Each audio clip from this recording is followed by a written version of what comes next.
Hello and welcome to Season 3 of the Push podcast. My name is Jack Ferguson, an experienced marketing and sales consultant with a science background, and I'm your host. This season of the podcast is essential listening for small and medium-sized companies looking for their next stage of growth. Myself and other experts will explore common problems in marketing, product, and sales. We will deconstruct them and then detail straightforward, evidence-based remedies for you.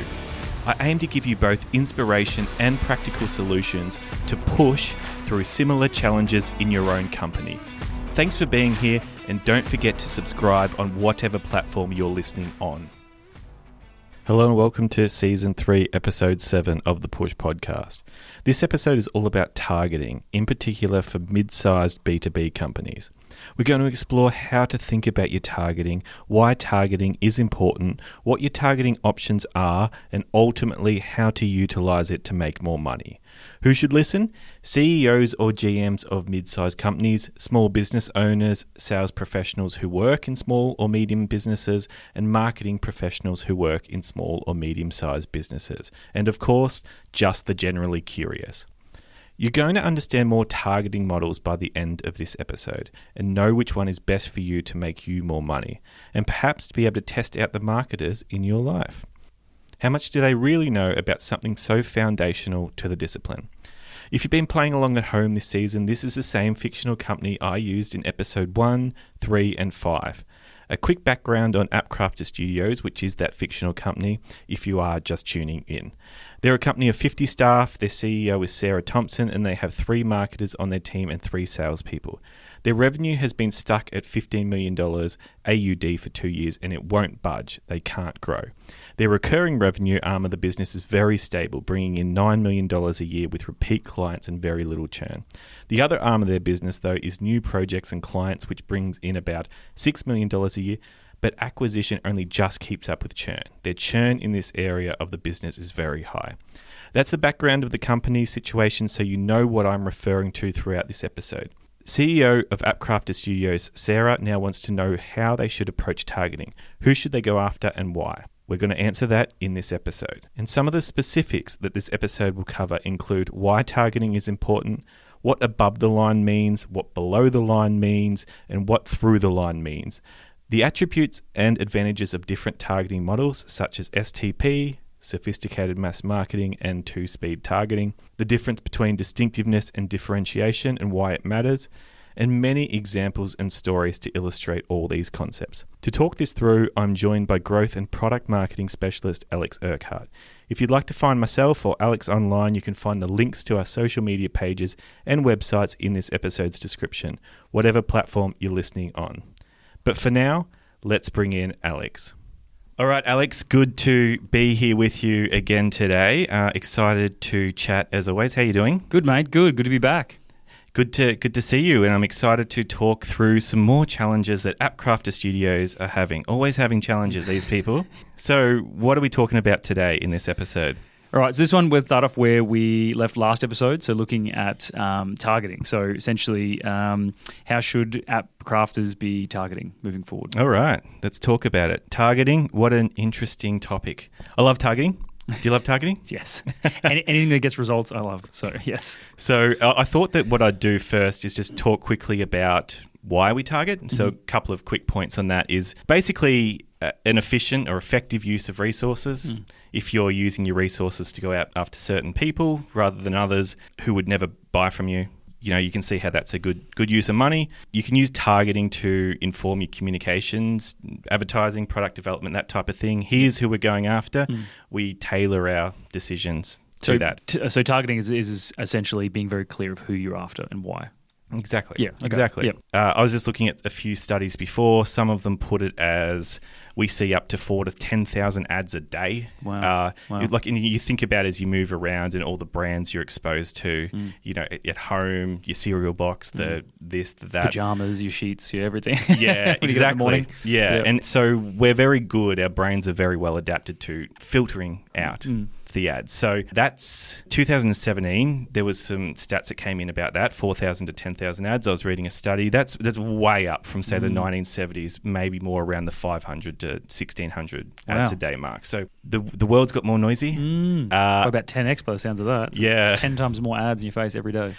Pretty much, yeah. So this is one of the reasons why you do consider targeting, and you want to use your money well, obviously. I don't think we can have a targeting discussion without a positioning discussion, because if you're going to go after a market, you need to have a position that you can hold to them, that makes sense. Now, I love using the states of Australia as an example in these cases. So let's say that South Australia wanted to target young people in Melbourne and Sydney, and they wanted them to come over and have all this adventure and have all this fun. And you're targeting a group of people that is probably going to associate Queensland with that, who has a strong position in that way.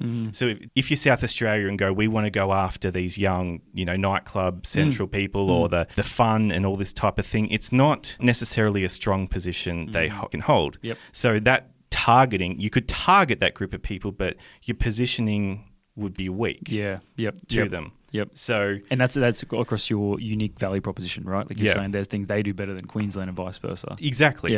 I'm just saying, I think you have to think about both concepts together. You can't really go, let's go after them, and then go, what do we say to them? Yeah, what do we say to them? You have to think of both at the same time. So that's where I'd start. I'll use the states of Australia as an example throughout this as well. And before I get into App Crafter Studios specifically, their point. But a few different types of targeting you can do that I'll just introduce some concepts. So there's something called above the line, which means just brand focused targeting. So if Queensland were to do that type of advertising, they're just promoting the state. They're not necessarily promoting a product or anything specific within the state. It's just, hey, look at this, is the adventure state. And you might hear the term below the line as well sometimes, which is more product or service focused. Buy this product, buy this service for this reason. You can still become aware of the brand through product focused promotion, and vice versa. You can do brand focused promotion and still sell products through that. It's not an either or, but it is optimized for one or the other. Gotcha. So Philip Kotler is famous for further developing what's called the STP model, so segmentation, targeting, positioning. That's one way you can go about it. There's another more recent way of targeting, which Ehrenberg Bass talk about a lot, which is this idea of sophisticated mass marketing. So it's effectively their claim, and there is a lot of evidence to support it in fairness, is that you want to keep reaching the whole category all the time, and that's a more profitable endeavor. So keep reaching the category all the time. Two-speed targeting is another thing that you can use, that's where you use above the line effectively advertising and below the line simultaneously. So let's say Queensland might be wanting families to go to the Great Barrier Reef and places up there, but they also want the young people to come to Surfers Paradise, right? So above the line would be positioning Queensland to all those people as the fun adventure beaches state, this type of thing. Because fun, adventure, these things aren't products, right? Okay. So we're positioning the state as this thing that you associate it with. If you went below the line, then you go, okay, we've got that above the line campaign, building that awareness, building those memories, building those associations. And we go below the line to, let's say, that younger crowd that we want them to come to Surfers Paradise and go to the nightclubs, but then target some other campaigns to families who we want to come to the Great Barrier Reef and explore up there. So you can do both. Sometimes they're called through-the-line campaigns, but it just means using both together, where above the line you're targeting a lot more of the category, and below the line you're targeting specific segments of the category to promote a product or service. Gotcha, okay. So, sometimes I get asked, why even bother with above the line? Why even build brand? Over time, it tends to be more profitable, but buy now and here's my product and you need this now isn't memorable, really. It's not something that sticks in the mind. If we go back to how many ads people are exposed to a day, like many people go around saying, hey, this company asked me to buy from them. How interesting. Yeah. So it's more of like, I guess, below the lines, like that asking of prompting people, and above the line, as you said, you can do that forever because you're just telling people about this great thing. Yep.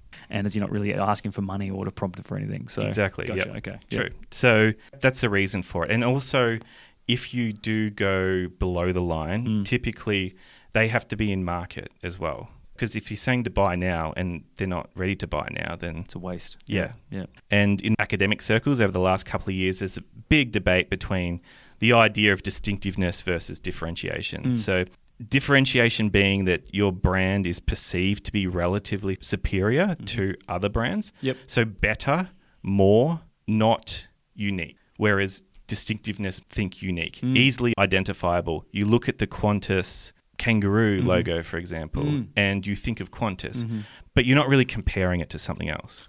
It's just distinct. You just see it and that's what you think of. Yeah. So the distinctiveness argument is where this is in with the sophisticated mass marketing approach is, go after all the market and be distinctive and come to mind in buying situations. So we've talked about in previous episodes about the idea of brand salience and about category entry points and that type of thing. That's what I mean by these points. And I'm going to give you an example of a purchase I made recently where both distinctiveness and differentiation played a role. Right. So I broke my laptop bag recently and there's your category entry point, right? I need a new laptop bag. Trigger. Yeah. So where am I going to go to do that? Yep. I thought of Officeworks to get a laptop bag. Interesting. Now, that's where distinctiveness comes to the party because I didn't think of anywhere else. I don't actually know of anywhere else that sells laptop bags. Yeah. So I had the choice then that do I just go to Officeworks or do I do some more work and research and find out some other retailers where I could get this from. I spoke about in the first episode that one of the values of brand to the consumer is that reduced search cost though. So in my case, I didn't want to go look for anything else. Yep. I went to Officeworks. Yep. I didn't compare it to anything else though. I just went there. They came to mind when I needed something. Okay, so I go into Officeworks. Now this is where it gets different because these laptop bags aren't Officeworks branded products in there. There are other brands in there.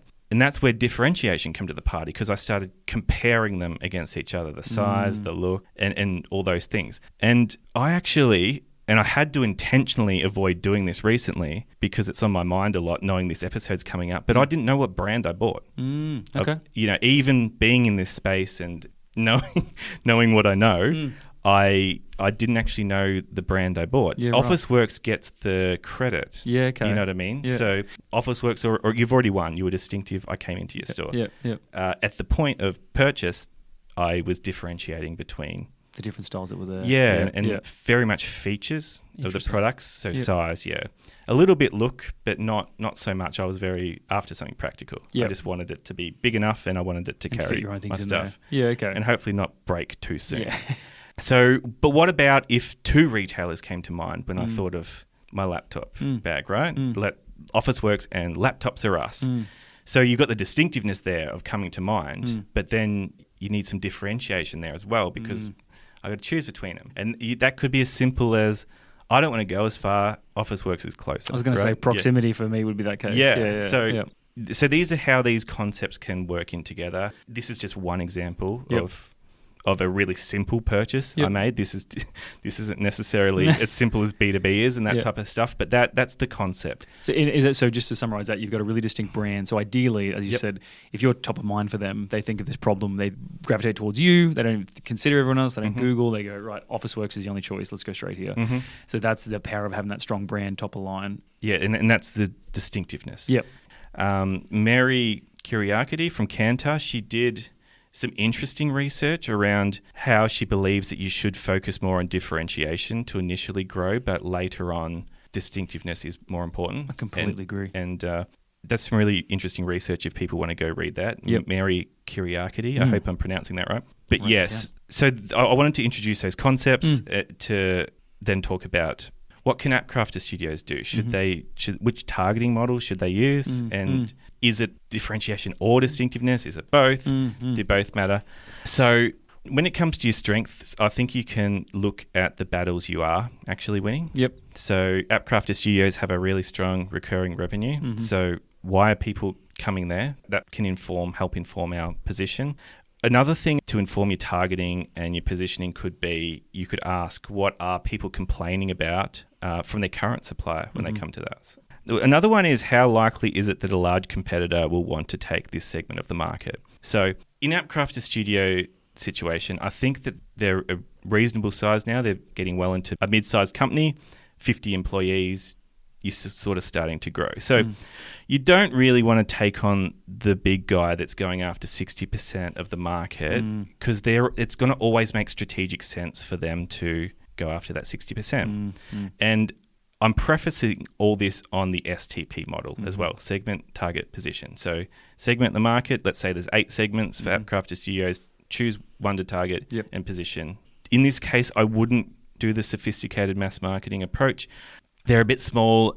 It's probably going to be pretty expensive to continually reach all of the market. You have to ask yourself how likely it is you're going to be able to own a category entry point. And do you even know the category entry points, right? What are people getting pissed off with before they come and do business with you? If you're going to push distinctiveness, are your brand assets distinctive? And by that, I mean, you see something, you hear something, and then the brand comes to mind straight away. So this is as far as distinctive assets go. This is not category entry points, right? Or they're sometimes called brand codes or brand marks. So I think of a soap opera like Home and Away or something like that I used to watch when I was young, a long time ago. Don't come at me, I don't still watch it. But, they had a song that would play at the start, and you just knew. You knew it, You knew straight away. If you hear that song at 10 a.m., you think of Home and Away. So it can be done with songs or audio. It can also be done with visuals. Like, as I said, there's the Qantas mark, the kangaroo that we all know of, that we just think of that when we see it. Triggers it, so you know exactly. Yep. That's the distinctiveness of the brand. So there's different ways that you can grow a distinctive asset in the minds of the market. That's a long game. Because I was going to say, even at your point between what Mary was saying before, and I 100% agree, I feel like to be differentiating, as you said, if someone's like, I need a smartphone for a person above the age of 80 who's got can't see properly, that's a very differentiated thing that you'd have to go searching for something specific. But I feel for distinctiveness, correct if I'm wrong, but you'd almost have to actually know they exist first, because it's like, to be distinct, they need to know you, but then know specifically you as well. Because if I came out and I was like, oh, here's my really specific logo as a say small medium company, people go, okay, who are you? Well, because that's the thing. Yeah, you have to hammer it over and over and over and over and over again. It could take years and years and years and years. Yeah, that's right. Yeah, but in the beginning, if you got a couple of years, or even midway through it, you're better off being known for this really specific thing that you do. That you can just take that, as you said, the segment part of the market. I think that's the number one, and I'm guilty of it too. You don't have that differentiating. You sort of want to go out and be everything to everyone, which you may as well be not. You sort of not even be there. So differentiating first, and then being distinct as you get bigger. Okay, that's pretty much what that research would support. Yep. They do have a brand specialist on their team. It might be worth going. Hopefully they have a couple of codes, and it's just use it everywhere is the idea. Keep using it, keep hammering it in your comms that you do have. And if we go back to that 2-speed targeting example as well, in B2B companies, the below the line part's usually salespeople. They're the ones going out and pushing the product, right? Yep. The above the line part would potentially be the brand advertising, that when the salespeople approach someone, that person knows who the company are. And which is better, like salespeople appreciate. It's just less work. Ask anyone whether they approach someone, and they would every time hope that person already is familiar with the brand. So that would be how you could think of above the line, below the line here.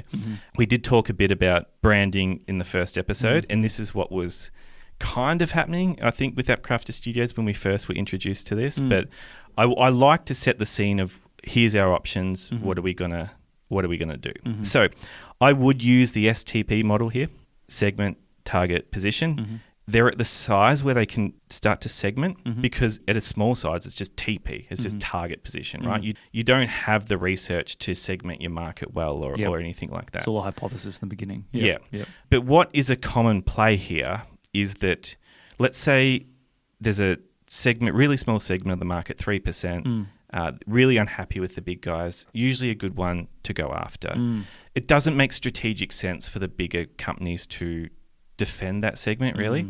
It's not the ROI they need. No, they need to go after the 60, 70% of the market, that type of thing. Yep.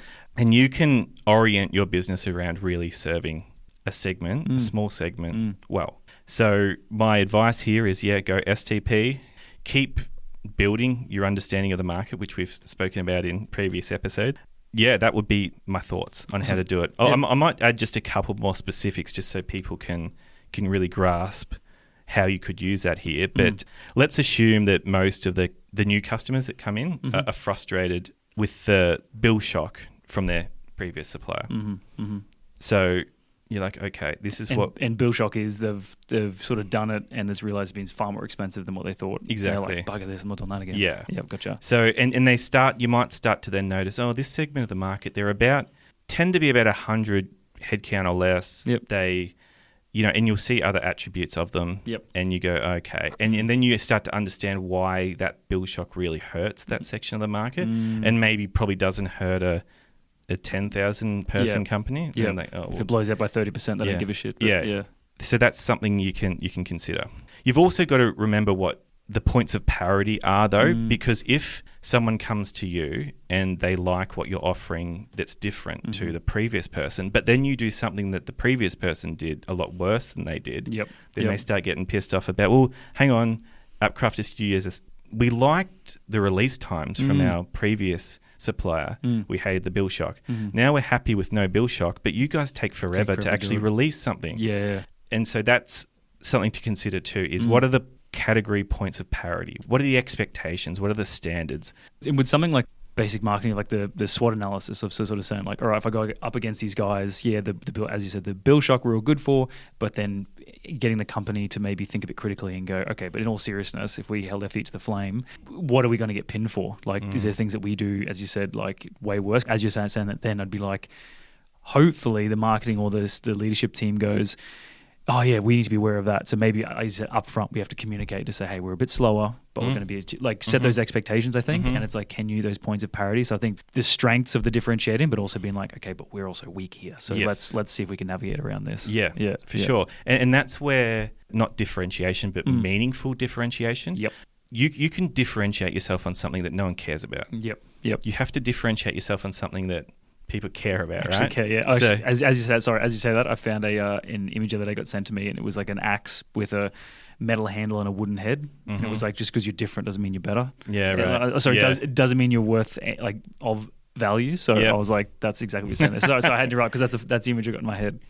Yeah, cool.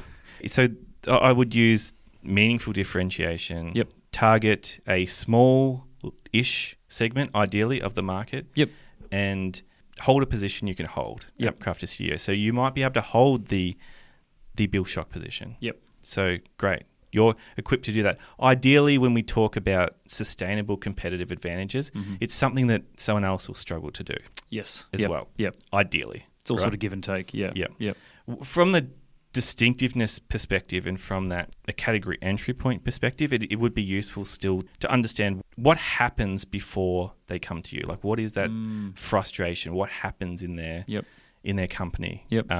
What is trigger points that lead up to that? Exactly. So you can think of distinctiveness in that way. If you are running comms, if you are running advertising, you may as well have some brand codes in there. You may as well be building some distinctiveness. Yep. Because you run something and people remember it or they don't.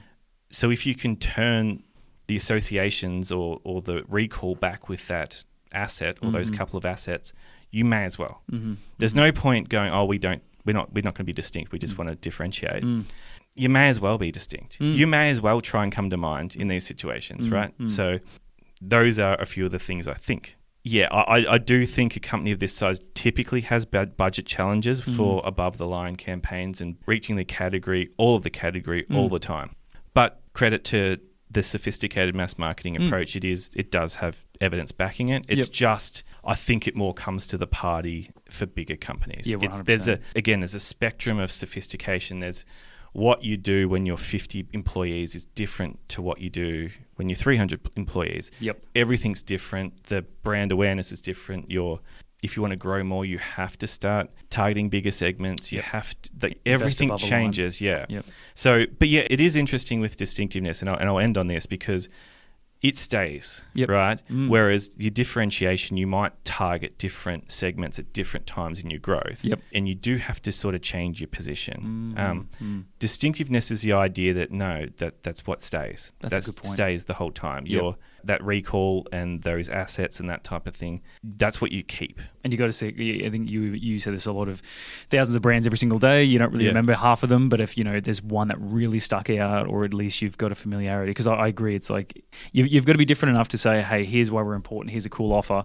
But then if that's all you do, I promise you in a week's time, they're going to forget all about you. You know what I mean? And it's kind of funny because these companies, from their perspective, I think sometimes a fallacy that we think is we go, oh yeah, I met that guy last year, and he loved us. We had a good chat about his holiday in France, and this, and I promise you that guy doesn't remember. That guy's he has totally forgotten about you. He's had 74 other meetings and scoping sessions and does not care. So I think that's a fallacy, that haven't been critical about yourself and going, you may be distinctive. You're probably not Qantas if you've got a team of 50, but like, be aware that people forget, and you're not as distinctive as you said, and you've got to put that effort in. If you think it's this many times you do it, probably double it. Be in front of people 10x more. it. Or 10x it, exactly right. Yeah. Well, because we think about our brands all the time as well, and our companies and that type of thing. Yes. So that can bias you too, because you are thinking about it all the time. Whereas other people, this is such a tiny part of their life often. Just like most brands are a tiny part of my life and your life, right? Correct. So, yeah, I think there's a marketer out there somewhere who thinks they've got Jack. Jack knows who they are, and it'll be soon. He'll buy from them. Yeah, so. It is depressing, but we are easily forgotten. And I think, I'm not sure if I gave this example on a previous episode, but I remember someone who came to 7 of my events that I spoke in front of them on stage for. Wow. And I called them maybe a year later, and they'd forgotten who I was. They didn't recognize me. It was. I think that's on them this time. 7 times. Yeah, I know. But that's what we deal with. We deal with we have to deal with the reality of, it's not for me to go, you are wrong for forgetting me. How dare you forget me? Of course. I could say it, but the reality is they did forget me. Though. Like, that's the. And they don't care. It's not commercially helpful. Yes. 100%. To go, you are wrong for forgetting me. Yeah, and sadly, that does happen. I've heard people go like, oh, we've got a website. We ran an ad last month. So, they should all know. And I think as a rule of thumb, I always try to say, like, not calling people, that's a bit different. But as you say, maybe above the line, when you think it's enough, as you said, 10x it. Yeah. Because I promise you, people forget. They've probably seen your ad 5 or 6 times. They've probably clicked on stuff, filled out a form, and they'll forget you. So, like, staying that front of mind, everything else past staying front of mind is relevant on that first point. Like, you can have the best product, you can have the best scoping, the funnest team, the nice. If you're not distinctive and they can't reach out to you in the right time, everything else, in my opinion, is just a waste. Of course. Yeah. Awesome. Cool, mate. All right. Well, I wrote down some notes. So Sarah has grown to really appreciate data and insights throughout this process. So thank you, Jack. She'd like no worries, Sarah. Buy me a beer. Or pay me. She'd like to best know how to get insights from her customers so AppCraft, the studios, can make more informed decisions. What are some of the ways that she could go about this? Oh, I like that one. Yeah, okay. So we can, very much service and product focus, Sarah. You want to get really into understanding some customer insights, and I'd love to speak about that on the next episode, the next AppCraft Studio episode. Good hook line, distinctive. Episode 9. Episode 9, love it. Yeah, awesome. Thanks, Alex. Thanks, mate. Talk soon. Thanks for listening to this episode of the Push Podcast. Please remember to subscribe, and if you are enjoying the episodes, please leave a review of the podcast on your platform of choice. It really helps to build the podcast credibility and to help others find this type of information.